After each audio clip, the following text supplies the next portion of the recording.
Recording is on. And I'm going to do one more just as a backup.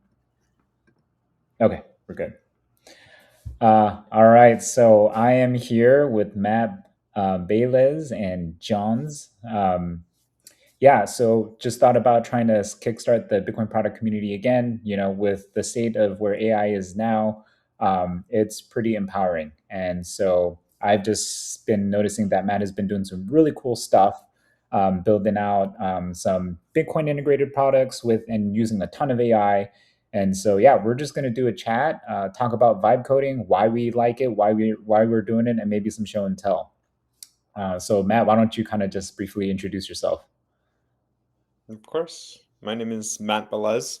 I'm a product manager on the Spiral team. Spiral, for those of you that are not aware, is a division of Block that is tasked with going and kind of accelerating Bitcoin adoption. I think the official mission of Spiral is to make Bitcoin more than an investment. And so hence, the work that it does in developing Lightning Development Kit all these years, and hence a lot of the creative marketing work that it does to further Bitcoin adoption. And a lot of my work right now is kind of like at this frontier of Bitcoin design, but also kind of like going beyond design into building now. And as we'll discuss on this call, this notion that basically everyone, including designers, can be builders, and build on Bitcoin is one of the areas that particularly fascinates me and excites me. And so I've been doing a ton of vibe coding. I kind of have a vibe coding addiction, and I'm sure we'll talk more about it on this call. Yeah, but like, okay, so what is it about vibe coding that you feel so passionate about? Because like I see you like updating posts, working on like really cool projects, and like you could be doing spending your time on other stuff, but like, what is it about vibe coding specifically that you're like, man, I love it? To me, it seems like ultimate in manifesting one's creativity. I think all beings are born with like innate creativity, and to various degrees, we kind of like lose it over our lifetimes, and or like the barriers to kind of like making our ideas real kind of throw themselves up around our lives in real and unreal ways. But now with vibe coding, I think like, just before this call, I think made the point that there's no more excuses, right? Like literally with like super powerful coding agents that are only going to get more powerful from here, and they're already super powerful.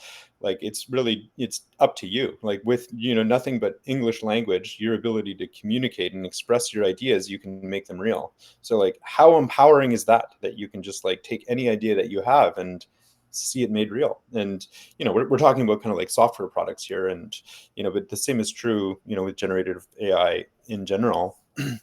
And so just that experience of being able to get one's like ideas, creativity out of one's mind and into the world is it's fun. And that's what's addictive about it, is like you can just like you can be in your brain, and then you're using it, and then you're sending it to some friends, and like how fun is that? And maybe another thing that we can talk about at some point is like what is the point of it all?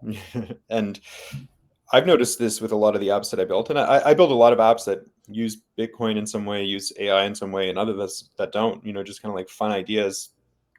And I have 4 young children, and so with the kids, we're always talking about different games, making up games on the fly. And so one of the things that I've brought into like my vibe coding practice, and brought into our family culture, is if when we come up with something that sounds cool or fun, then I'll just be like, well, let's vibe code that. Oh my Let's god. bring it to life. Let's bring it to life. And I'll either like I'll sit, and my eldest is 9 years old. I'll like, have him sit with me, or in some cases I'll just like hand him the computer with the Replit. I created a Replit account for him, and I'm like, just go build that, buddy. You can do it. And the first time he's like, well, what do I tell it? I was just like, just tell it what you want. Just make it real, right? And so like not only am I vibe coding, but I want to try to create kind of like a family of vibe coding. I think like you know maybe it's obvious to many people, it seems obvious to me, but this skill of being able to get the AI to do what you want is like the skill of the future. Yeah. It's like the meta skill, right? And vibe coding is at this point maybe the kind of like purest, fastest way to feel that. And so this is all part and parcel of why this is, it's a long answer to your question, and I'm still not done answering it, because I was going to talk about the why, like why are we doing this. And so for me and the family and why I do it, it's like it's fun, it's part of the family, but then the things that I create, who am I creating them for? Right? Like I used to work at Google, Hmm. right? I cut my teeth as a product manager working on Google Maps for mobile, Wow. while like prior to smartphones happening, and then as smartphones happened, and the usage went like literally vertical. We participated in that wave of mobile adoption with like perhaps like the most essential mobile app that everyone in the world still uses. And so like I've contributed to building products that have got out in the world at the scale of Google, Wow. hundreds of millions, if not billions of users, right? And so like it's fun, and kind of it's hard to even conceptualize, like really know what that means, that like some of the work that you contributed to like is now in the hands of billions of people. Like awesome. And but it's like like pretty small impact on a huge number of people. And then after Google, one of the startups that I helped co-found was a health tech company in the US called City Block Health. And City Block Health, is a healthcare intervention for marginalized populations living in urban environments, often like on Medicaid, for instance. Hmm. And it was entirely designed to provide kind of like an upstream intervention that was designed to help make people healthy before they became sick, and help keep them out of hospitals, and address like the kind of like the social roots of poor health. And like that just seems like an incontrovertibly good idea. Yeah. And the startup was successful, still is successful, and so now operates across multiple states across America, like hundreds of thousands of patients. And so not operating at the scale of billions, but the counterposition here is that it's having this like deep and huge impact on a lot of people's lives, right? So Right. like huge, like transformative impact. And so like that also felt good, and because I feel proud of the work that I did at City Block and that the company continues to do. Now here I am like vibe coding random ideas on Bitcoin, um, which I still find fun and energizing, maybe even more energizing than the work that I did, at Google and in my startup days. Right.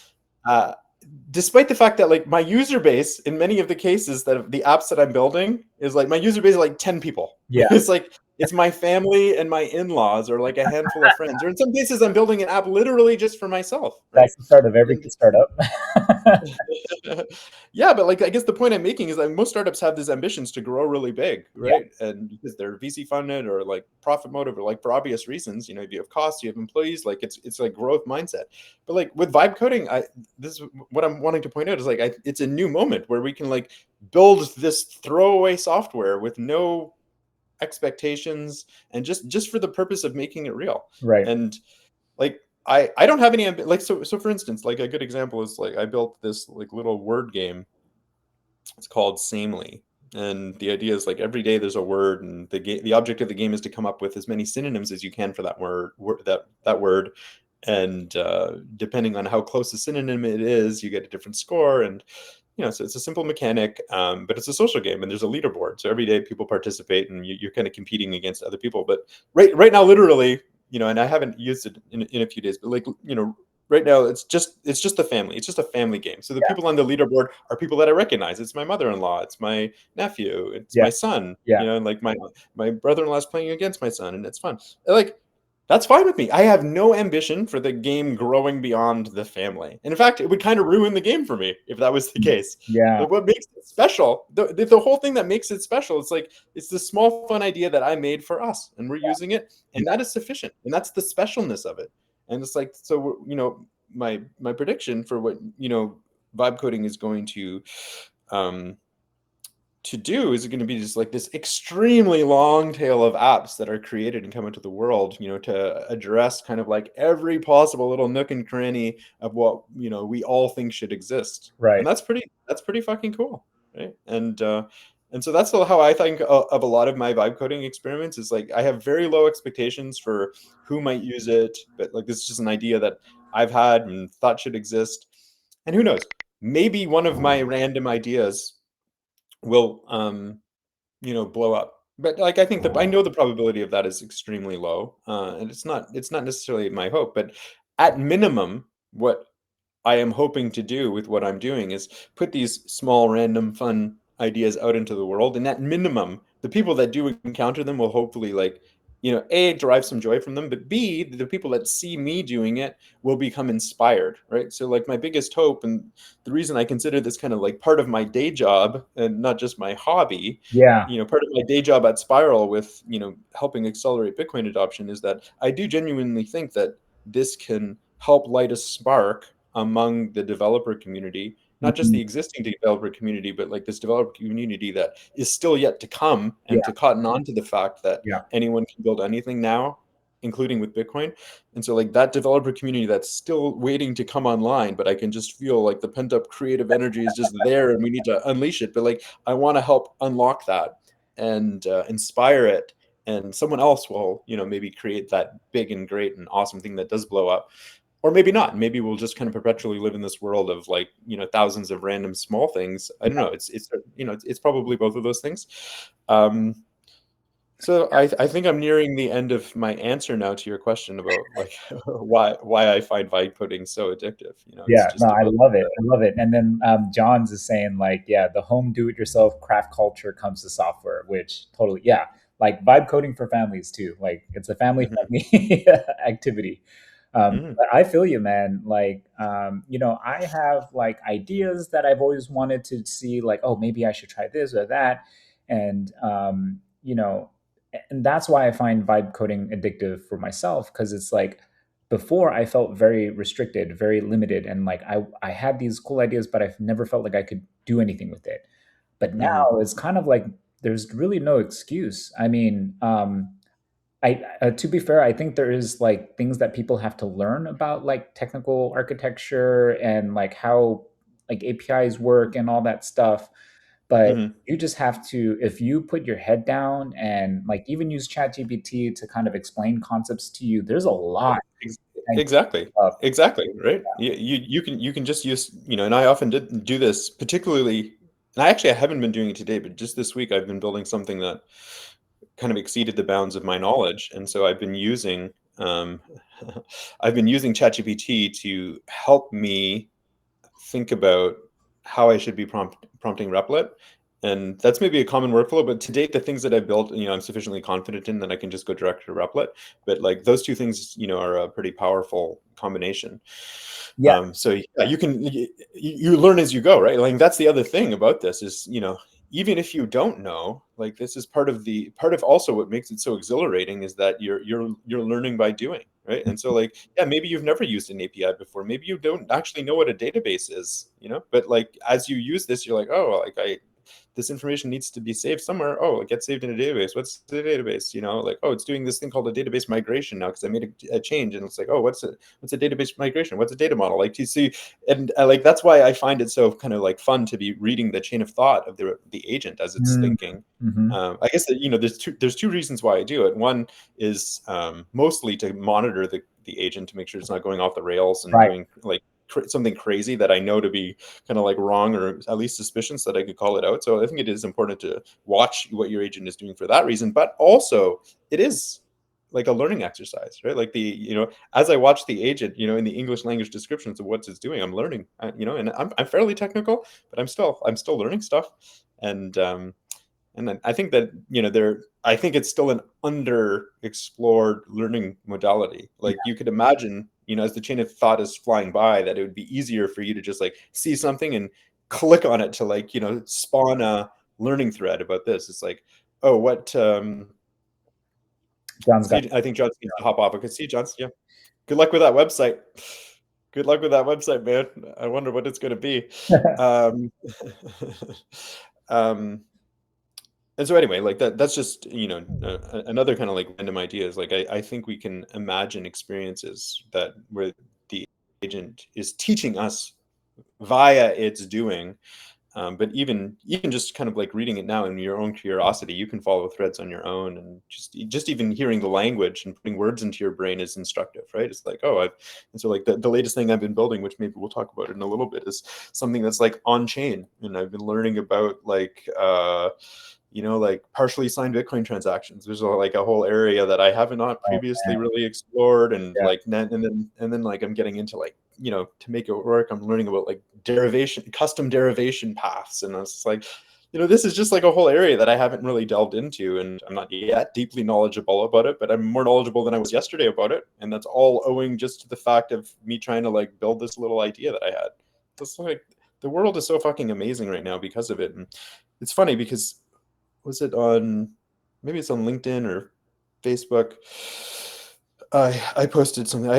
I'm one of the few people of my age that still uses Facebook. And like I use Facebook, and what I describe as like the like purest form of Facebook, like the original form of Facebook, like just post a picture and share it with friends and family. Like I'm just documenting the life of my family from Yeah, largely for my friends and family benefit. I'm not like showing off for the world. Like I don't use like I use the most primitives in Facebook, for basic stuff. Anyway, so there's a lot of people in my life very distant from me that's are kind of tuned into what I'm doing. And a friend of mine that I went to engineering school with 25 years ago, is it 25 years? No, it's a long time. She and I are still in touch, and she has some kids that are a little bit older than mine. And she asked me, she's heard of vibe coding. She asked me in response to something I posted, maybe about something that I was building. She's like, "What are your thoughts on this vibe coding thing? Like, for our kids, I'm not entirely sold on it." And I'm like, I'm my unequivocal response is like, I'm 100% sold on vibe coding. yeah, For all the reasons that we've talked about, and yeah, especially that one about like learning, right? It is like you learn things by doing, and like who cares really about like all of the details of the implementation? I mean, some people will care, right? Like some people, but like it's a small subset of the people that will be naturally inclined to going super deep in the tech stack.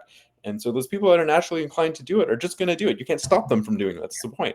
But like we no longer need to do that, right? Like you can stay at a fairly high level of abstraction and just create. It's just fucking raw creative and energy. Why not unleash your kids on it, yeah. right? And I will say though, it does help to have like an expert kind of to talk through some concepts or to even like look at your code. Like, so for example, I created like this Chrome extension that it tracks your emails and flags suspicious emails because my parents kept on getting stupid emails and forwarding it to me and saying, "Should I click on this?" And I'm like, "No, you should not." Hmm. Uh, Hmm. and what the AI did was it just put everything into this one giant file. And then luckily, some random Redditor saw it and was like, "Hey, look, you really should break down like this giant file into like every function should have its own separate file. And like it should be, every file should be like 100 codes or so, or Hmm. 200 codes, Hmm. something like that, 200 lines of code." And after that, what I've been doing as I've been building out my new app, which is like Satdoku, Sudoku game that integrates Lightning payments, is I'll have it write a bunch of code and then I'll have it refactor it and ask, "Hey, like, what files are too big?" And it'll refactor it. And Hmm. I've noticed, man, it does make a difference. Like I noticed the app doesn't break as frequently. Even when I'm like touching on different parts of the code base, and it really does help. So yeah, like totally agree that with AI, it definitely helps and you can learn so much. But I do still see some value with like experts kind of like commenting on like what you're building and give. Absolutely. I mean, there's absolutely no question that that level of expertise is helpful still and will be for a long time, and in some cases required, Yeah. particularly when it comes to like app security. And so like, my latest and like I'm a big Replit maximalist. I love Replit. It's my go-to tool, and we can talk more about that as a tool in a moment. But um, I know that they see it similarly because they've integrated some kind of like and they've even like they've tried to position themselves as like the vibe coding platform that prioritizes security, and so they Right. have like kind of security supervisory agents Oh, that are like wow. so that's kind of interesting. But having said that, despite all of that, you still, it depends on what your ambition is. If your idea is just to bring an idea for life for a very small community, like I described, like, that it almost doesn't matter. It's like, whatever, just That like is true.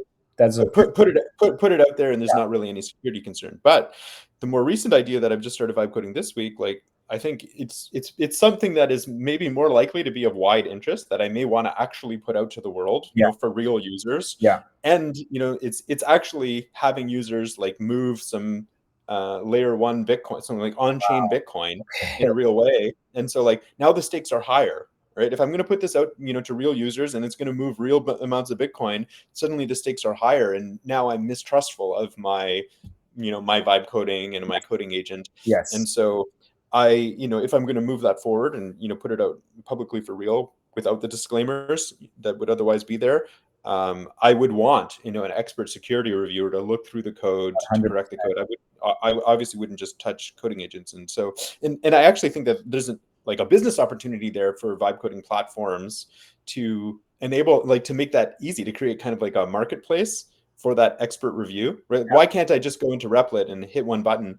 And maybe that is possible. Maybe I'm just not familiar with it, but like I really just want to hit one button to be like, hire an expert Yeah. to review my code, Well, and productionize it, with security in mind. they did have like a bounties program, which I think they recently sunset, but that would have plugged really well with all the network that they had built with contractors there. Yeah. Right. So I still think that is needed and remains an opportunity. Yeah. Well, okay. So let's do some show and tell. Like, would you like to? What app or project do you want to show and kind of like talk through how you thought about it and built it?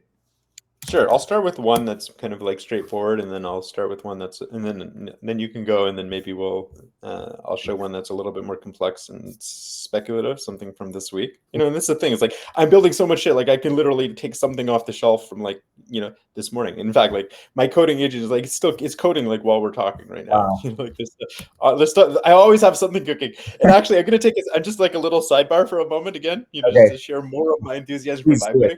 it. One of my observations recently was that, it almost sounds crazy, but like I'm like so into vibe coding, right? That like sometimes I need to leave my computer. I was at a cafe, vibe coding, then I had to drive in the car somewhere, and I'm like, fuck, like while I'm driving, I want my agent cranking on this thing. And so like I'm queuing up some tasks behind the scene to send the agent. And like I almost have this kind of like anxiety in the back of my mind. Like if you don't have a coding agent operating on your behalf doing something, then like what the fuck are you doing, bro? Like we almost like to maximize our creative potential, we need to have AI out there just constantly like doing something for us. And if it's not, like it's just like it's not being productive. Anyway, that's a bit extreme, but I do kind of like have this feeling like you just gotta keep it going. I feel that anxiety too, because like I'm always, when I'm out and about walking with like my wife, we're like there's like ideas in my head and I'm like, oh dude, like I can do that like right now, but like my computer's not here, like what am I doing? Right. Okay. So the first app I'm going to show, can you see my screen come up Yes, I've seen Impressionista. here? There you go.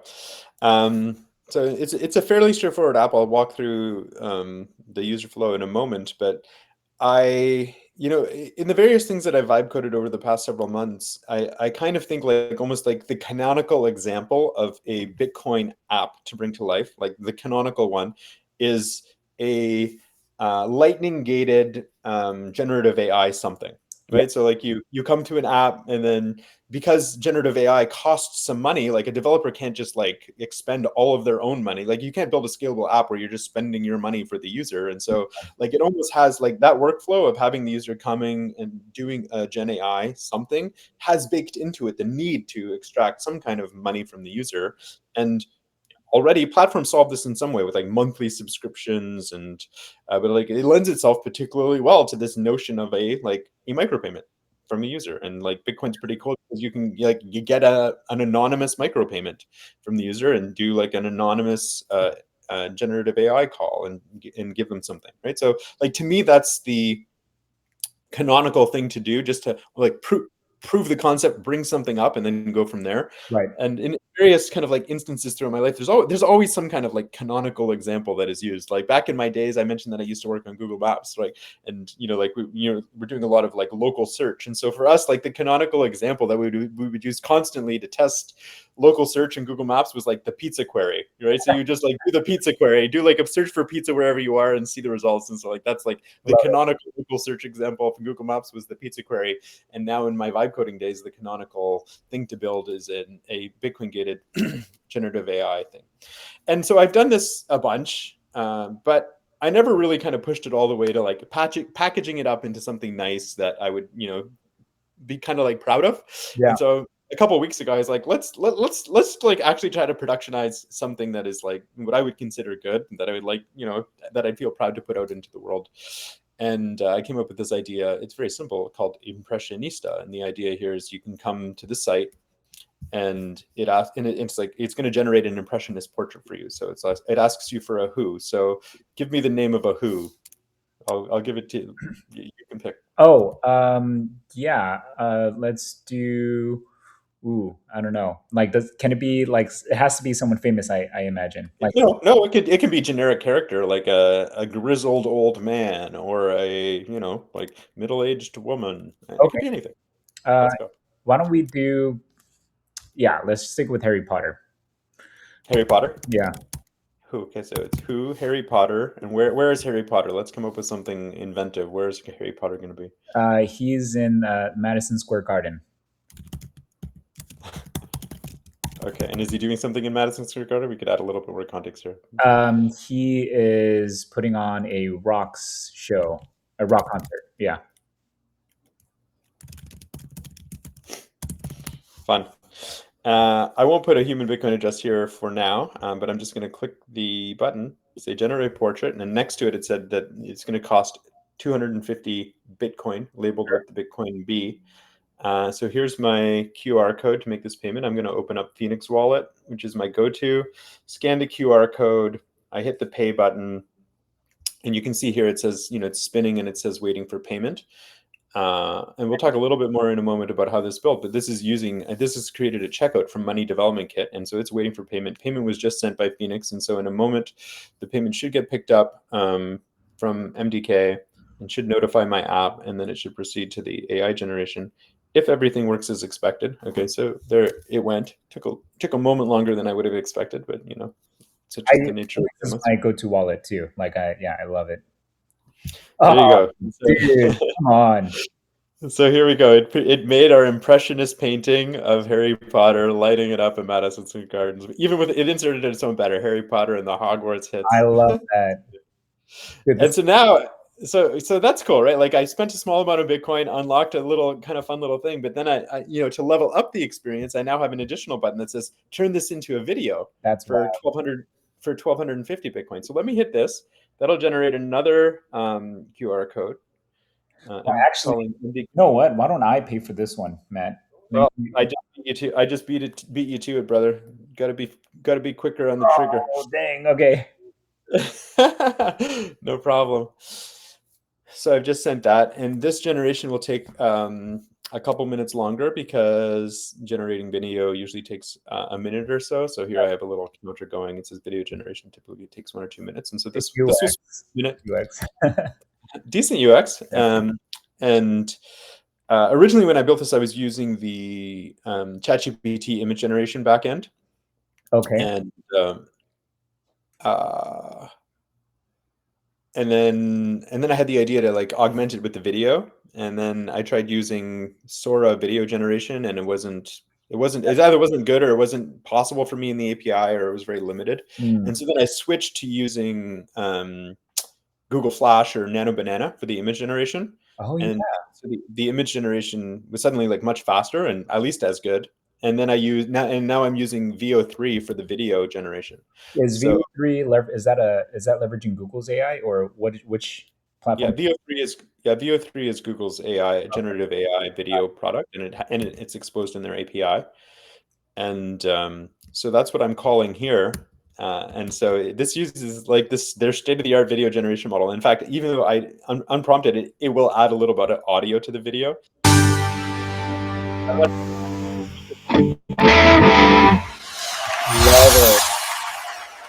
The audio come out. I hear it. That is crazy, bro.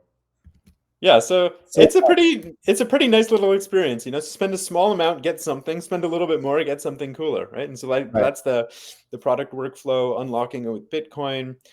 So that's the basic experience. But like this is the kind of thing that like I feel pretty happy to like, have anyone use. And is kind of like a complete package. And the point of it is like it's not super big and ambitious, but it's like a small amount of delight.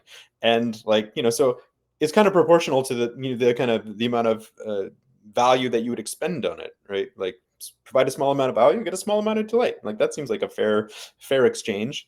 But Well, what's especially cool about this is I mentioned I used MDK to build this, and maybe, and I know that you've been using MDK a little bit as well. yeah. Let me switch over. I'm going to share my MDK tab. So now I'm going over to my MDK Money Dev Kit Dash. portal Yeah. dashboard. And what's cool is it shows that I've made $61 worth of Bitcoin through my Impressionista app. That's wild. And so like this is the first time like I've had strangers like using this app and paying me money. And so like from around the world, I don't know these people. And so really what I think of is Impressionistas. It's like I've created effectively a little business for myself that I created kind of like instantly, right? Like within an hour I had Impressionista online, Yeah. and it was accepting payments from strangers around the world instantly. It's like revenue in my pocket, Yeah. self-custodial revenue in my pocket, because Yeah. Money Dev is self-custodial, Yeah. without any work or anything. So Yeah. like it's pretty staggering when you think about it like that. Um, Yeah, and one of the things I love about this is that we're really unlocking like how Bitcoin is going to be like the internet of money, or it's going to be the money of the internet. Like, because like you said, you don't know where they're coming from, and it could be from anyone else in the world. And like, if someone from India were to try to pay this through like Stripe or credit card or something, like they wouldn't be able to. But now, mhm, literally, as if you hold a Bitcoin wallet, a Lightning wallet, which anybody in the world can have, like they can use your app. And so I think like yeah, the TAM, or like the global market for this, is so much bigger. It's so much bigger mhm. than normal apps that people would build. Not to mention, and we don't need to get into this in this call, and maybe we'll have a future call with the Bitcoin product community on the topic or elsewhere, but like that's the TAM for kind of human mediated e-commerce, right? Like Mhm. there's a much bigger TAM coming online soon of like agentic commerce online Yeah, as well. yeah, How are agents going to exchange value online and mhm, have like experiences, built for them, either by humans or by other agents? And so like that's a whole other world. And so how are agents going to exchange value on mind, like online? That's a much bigger future oriented question, where I would hope and expect Bitcoin to play a significant role. But yeah. like we can put a pin in that and come back to that in a future conversation. Okay, so like I have a question for Impressionista a little bit. So Mhm. when you were, could you speak a little bit to the prompting style that you used to generate like images in the videos? Was it just like you're just like, yeah, is it just like a paragraph, or like, yeah, how did you structure it? I'm going to be very honest with you with this one in particular, even though so much of the heavy lifting of what this app is in the kind of like visual style that is rendered from the image. Right. I actually didn't do the prompt construction myself. What? Replit agent did it. I Wow. just all I told it, I told Replit agent, I was like, I want to make like this, image generation app that's going to render an image in an impressionist style. That's as much as I gave it. Yeah. And then Replit went and wrote the prompt itself. Yeah. Wow. Yeah, and then it came out really with a really nice result. So I haven't even had to do any prompt hacking after the fact, because it was like good enough.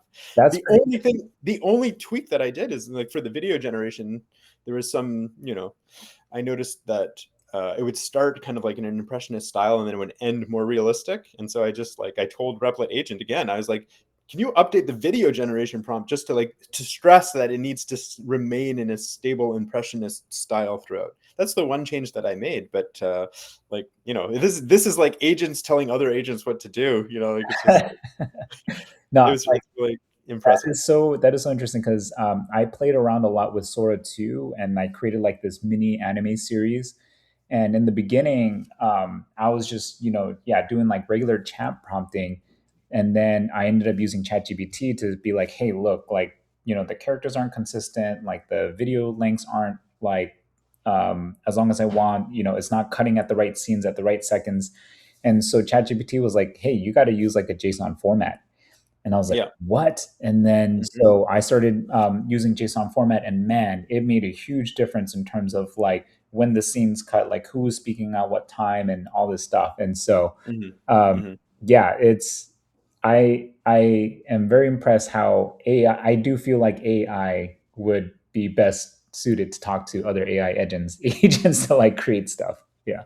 Well, and that is, I mentioned it earlier, that I've been using it more and more as part of my workflow, Yeah. particularly when you're building something complex. Like I've been for this on-chain Bitcoin sending app that I'm creating this week. Again, like I'm kind of like hitting some of the limits of my knowledge, and so I've been using ChatGPT and Replit a lot. But like I'll see something kind of break in my app that I know isn't necessarily just like a coding bug; it's more a conceptual bug. And so I'll consult ChatGPT, and then my ask to it is like, what should I tell my coding agent to do? And then so and I'll get the advice, I'll treat ChatGPT as like the supervisory kind of like expert consultant basically. And then I come back into Replit, and I'll use something like, I've consulted with experts and here's what they say, about this approach, and then I give it it doesn't even know it's talking to another AI, but it Yeah. is.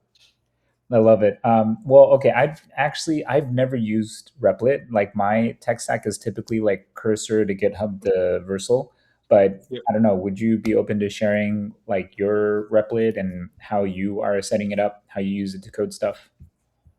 Yeah, let's do that here. I'm just gonna like jump into the Replit UI a little bit so you kind of get a sense for it. So is this their desktop? This is I'm in my browser right In the now. browser? Okay. It's not even. I think there is maybe a desktop app that just wraps their web app, but Yeah.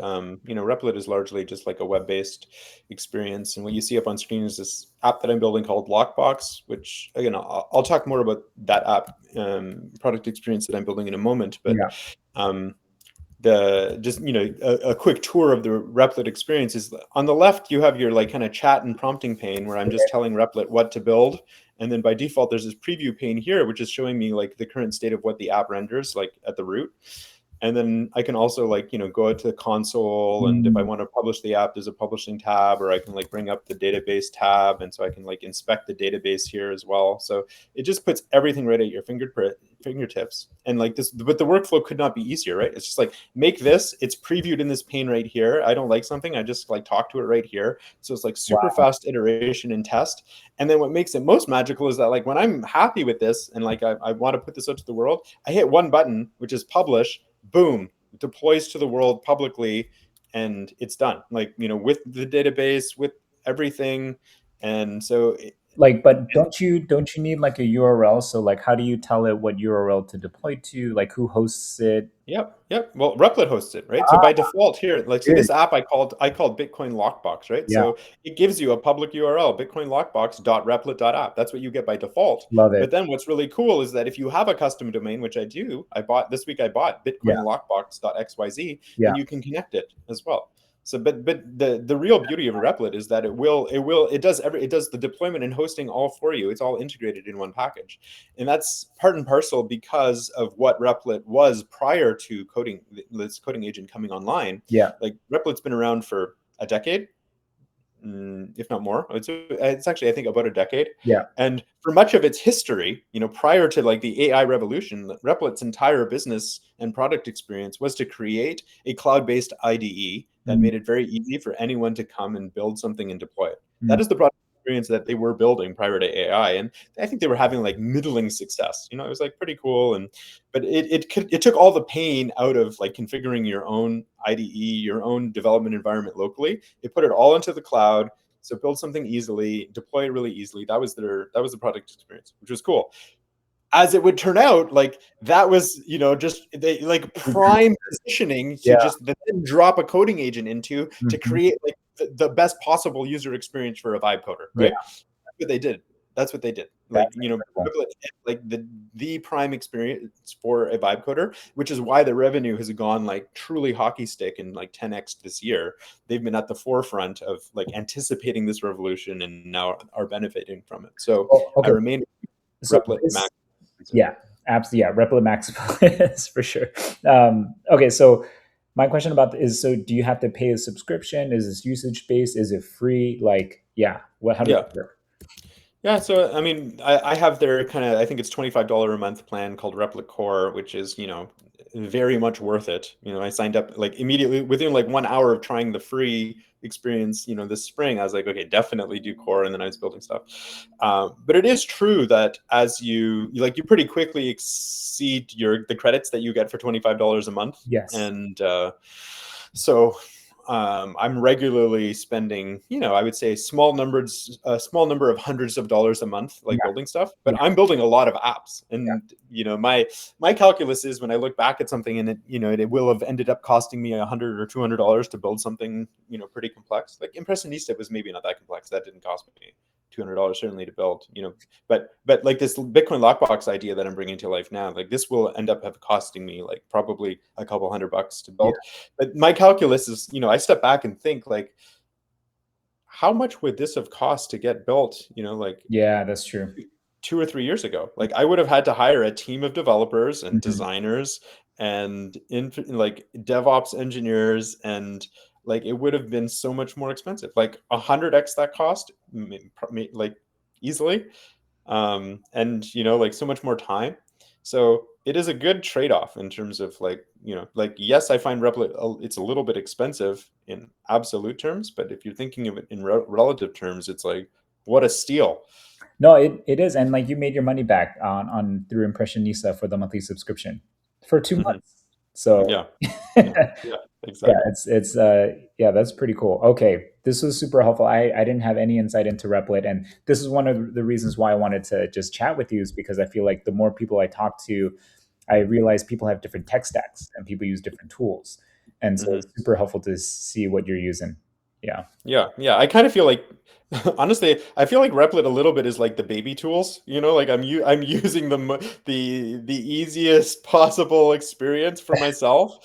Uh, but I do think like it might be a little bit of the meme, like of other side of the distribution. Like on the one side of the meme, like it's like yeah, it's just like for the total newbies, and then you have like middle distribution of people going like hardcore cursor, clone, and whatever, like all kinds of exotic, configurations, and then like it's like just fucking use Replit, man. Yeah. It's like it's good enough. It'll get it done. And that's at the end of the day the only thing that matters. Like what can it help you bring your ideas to life? Yes, you found a workflow and a tool that helps you do that. Like and then like just go deep. Like I still haven't found the hard boundary of what's not possible in Replit.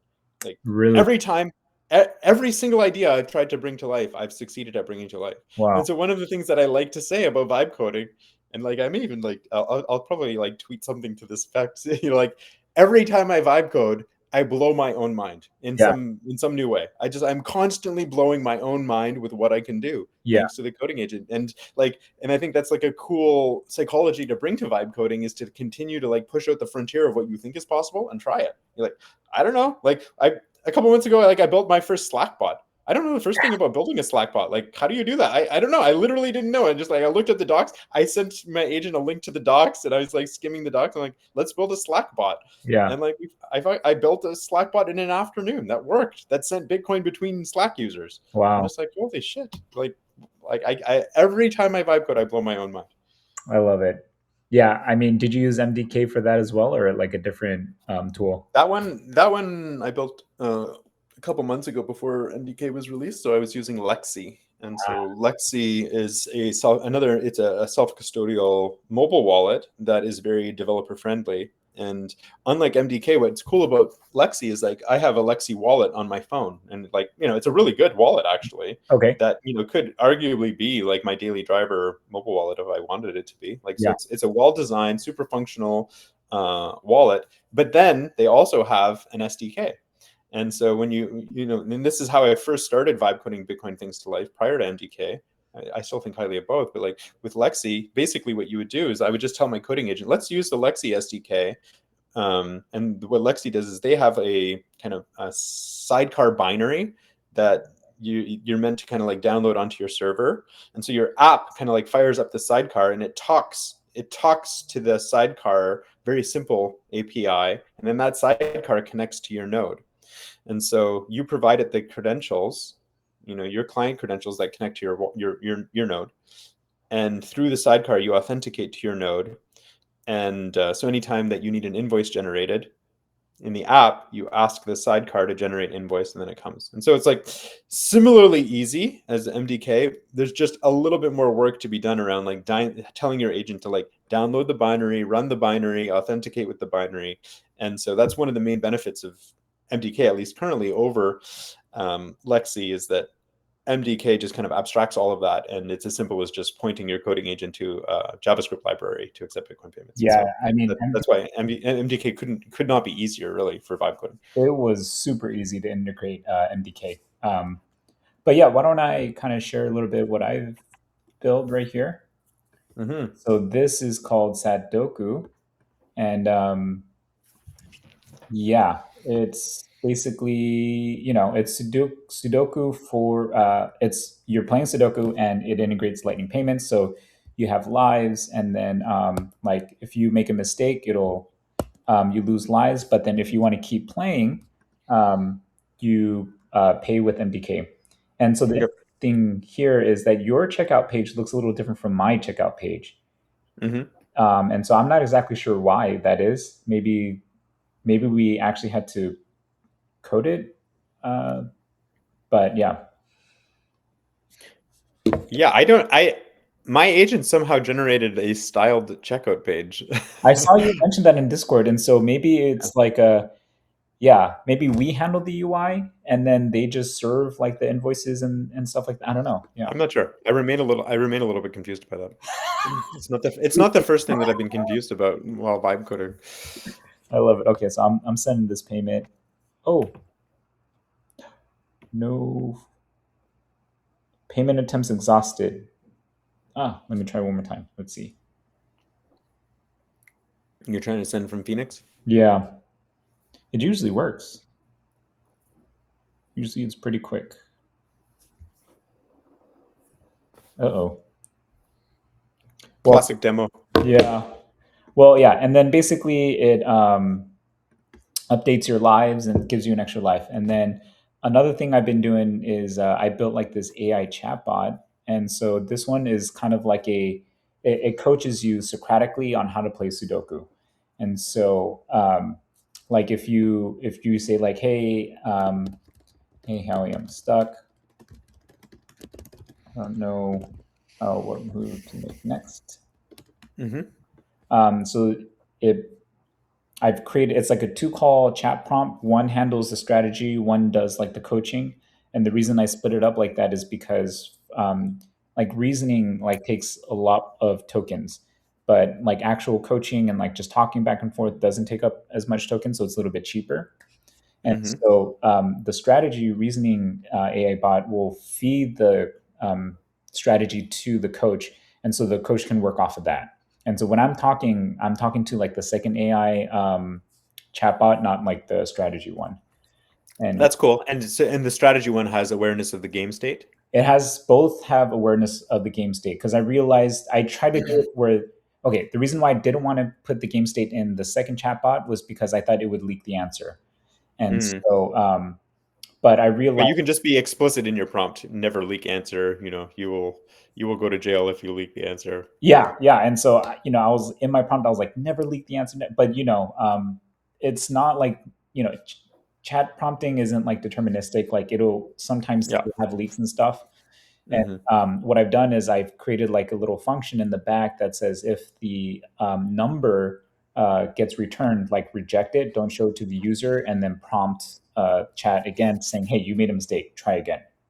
So Mm-hmm. that's one of the QA things that I've kind of done with this chatbot. And Mm-hmm. one cool thing though is that like prior to building this chatbot, I had no idea what like an eval was. And so, but now I kind of realize, oh, like an eval is basically kind of like you're just logging mistakes. And Yeah. so like, I have this chat prompt and it reveals the answer maybe like 10 times over 100 chat responses. And so that gives me a baseline to work with. And so if I tweak the chat prompt and then I run it through another 100 responses and it goes down to 5, I can objectively say, hey, this new chat Mm-hmm. prompt that I came up with is better than the old one. And I have data Mm-hmm. to prove it. And Yeah. at that point I realized, oh, so that's what evals are. It's like you're just logging mistakes and you're tracking things. And so now in my backend, I'm logging every time it reveals the answer and it rejects it. And so Mm-hmm. maybe in like a week or a month, I'll take a look and see like, oh man, that's a lot, or maybe, oh, that's not a lot. And then I can like kind of improve and iterate. Mm-hmm.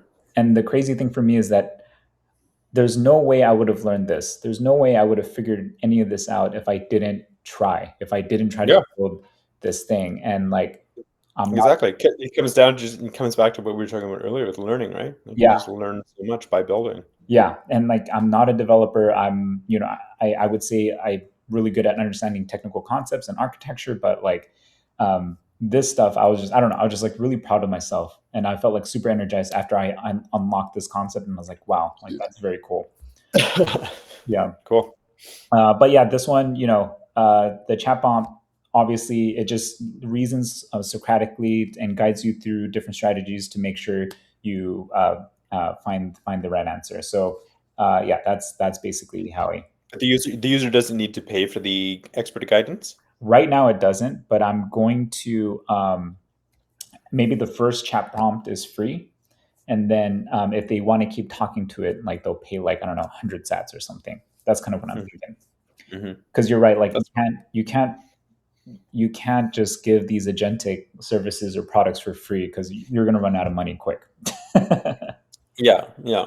I mean, that's true. That's true of the world that we live in now. But I actually, one of my predictions with AI is that a lot of these use cases that we're current, like, it's a little bit of a kind of temporary use case, I think, because I think the free and open source models are going to soon be so good Yes. that we're not going to have to hit like cloud-based expensive inference to get these Mm, questions answered. Like mm, you'll literally be able to run a local model on your server that you can ask and answer the question basically for free. I mean, you're then at that point you're just paying for the hosting cost, right. basically free anyway. So Wow. um, I think the business models of all of these AI companies for these kind of consumer Gen AI use cases, that business model is in trouble, I think. Mm. Yeah. So you think it's like a short term thing? Yeah, Yeah. but nevertheless, it's a real thing now. So if like for building right now, we can't go poor, so we need users.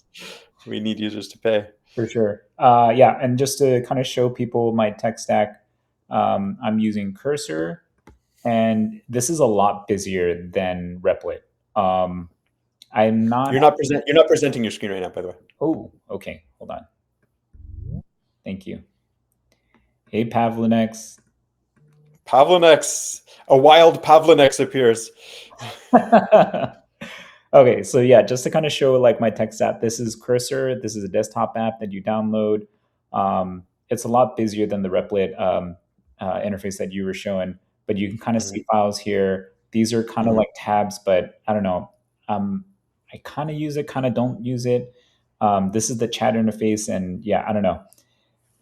But yeah, you would prompt here inside this chat box to say like I want to build something, and with Cursor, one thing, a new feature that they release is that they have different modes. They have agent, plan, debug, and ask. And so agent is like the coding agent, and it yeah will write the code for you. Plan is kind of like it'll come up with kind of like a mini PRD, and then the agent will use that to build out the feature that you're like scoping out. Um, mhm, Debug is actually pretty cool. Um, I've had a lot of success finding and debugging bugs, coding bugs with this mode. And then mhm, ask is like, yeah, you can ask questions about your code base. And my favorite part about these different modes is that it kind of has service specific use cases. Before it was just like agent, just a coding agent. And so when I was mhm, asking questions about the code base, it would jump into like writing code. And I'm like, no, stop, like, don't do that. And then I have to tell it to revert changes. But mhm, now, like if I go into ask mode, it'll just answer my questions, and it prevents it from making any code changes, which is like a huge relief. mhm. Yeah, Um, yeah, that's cool. And Replit supports something similar. You can have, I think it has plan mode, build mode, and they just recently also added design mode, because that's another one of like the nice features I think that differentiates Replit from this is, as I showed on my screen, like you have that kind of preview pane that's built into the app. So like built into Replit also is this kind of this kind of design awareness. And so I actually haven't played with it much. I think they just released it a week or two ago, yeah. where you can have Replit, and there's been a certain kind of like design aesthetic that is kind of like very like vibe coded slop app-y feel, right? Like a lot of vibe coded apps look and feel the same way. But now with this design mode in Replit, and I expect we'll see this coming to all vibe coding agents soon. It's an opportunity for you to be more explicit about the design you want to bring to life, and thus we're going to see a lot more varied and much better designs come to life. So I think that's probably where Replit distinguishes itself, because when I'm trying to build stuff, I'm like, okay, these designs are okay, they're not super great, and in my head, like I'm like thinking the best way to do that is to bring in a component library through like MCP, right? Mm-hmm. And so now I'm having to figure out like what does that even look like? What does that even mean? Like I got to find like a URL and from the specific and then plug it into Cursor, and it's yeah, like I got to figure that stuff out. But I guess with Mm-hmm. Replit, it'll just kind of do it for you, which is nice. Like that's exactly what vibe coders are want. Like Mm-hmm.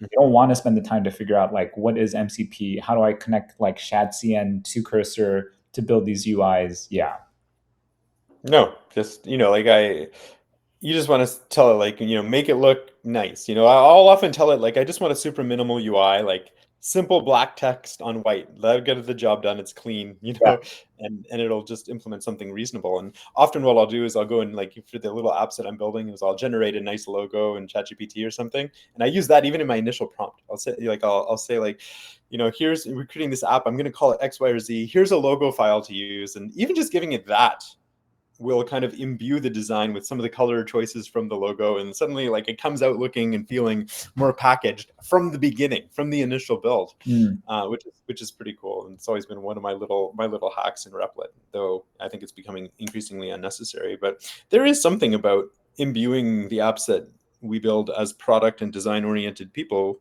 with something that is more packaged and nice, right? Like because just because vibe coding, like the machine can build anything, like you still have to imbue it with good taste at the end of the day. Like that's the thing that we can't hide from. Like we're using the machine to create something, but like at the end of the day it still needs to be good. yeah, And like whether or not it's good is ultimately up to you, the person driving the right. vibe coding machine.